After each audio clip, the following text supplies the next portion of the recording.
the decision to proceed with a joint replacement is purely a quality of life decision. It's where someone starts to realize that I'm sitting in the chair all the time, and even when I do that, I'm in pain. You know, if I roll over in bed at night, my hip wakes me up, my knee wakes me up. I'm not doing things with my family that I enjoy doing. I'm not me anymore. Joint replacement surgery allows people to get back to being who they used to be. It allows them to be active.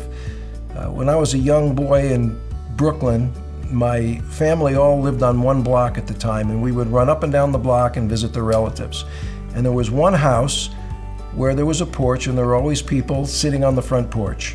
And one day I asked my grandmother, I go, who are those people who are always sitting on the porch?